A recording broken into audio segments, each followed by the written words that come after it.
নেতৃবৃন্দ ও গাইবান্ধাবাসী প্রত্যেককে রইল গাইবান্ধা জেলা কমিটির পক্ষ থেকে আন্তরিক শুভেচ্ছা অভিনন্দন।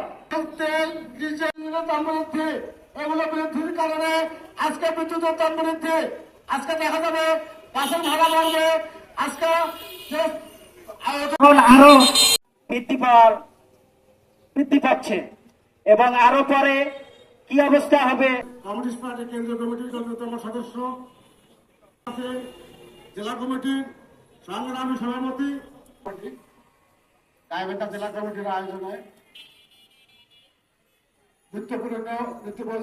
এই সমাবেশ থেকে বাংলাদেশ সরকারকে পেট্রোল নিত্য প্রয়োজনীয় জিনিসের দাম কমাবেন, যদি তার একটি জিনিসের দাম কমাতে হবে এবং ডিজেলের এবং পেট্রোলের দাম কমাতে হবে। ধন্যবাদ।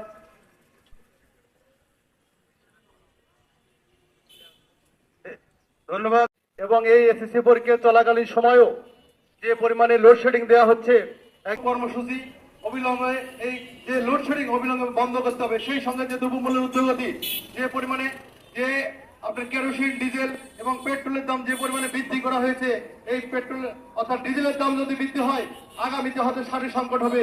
কৃষক তার ফসল উৎপাদন করার জন্য যে পরিমাণে পানি নেওয়া দরকার, যে পরিমাণে সার দেওয়া দরকার, হয়তো কৃষক পাবে না। প্রিয় বন্ধুরা, একদিকে কৃষকের যেমন সংকট, যখন ধান কাটে তখন তাদের যে ফসলের এবং যদি পানি দিতে না পারে তাহলে এই কৃষকের চরম সমস্যা পড়বে।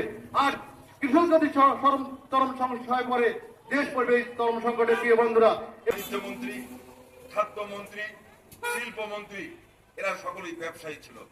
তাদের স্বার্থ রক্ষার জন্য প্রতারণা মানুষের বিপক্ষে দাঁড়িয়ে ঘন ঘন দ্রব্যমূল্যের ঊর্ধ্বগতি ঘটিয়েছিল, চরম সীমায় পৌঁছেছিল। গ্রাম থেকে শুরু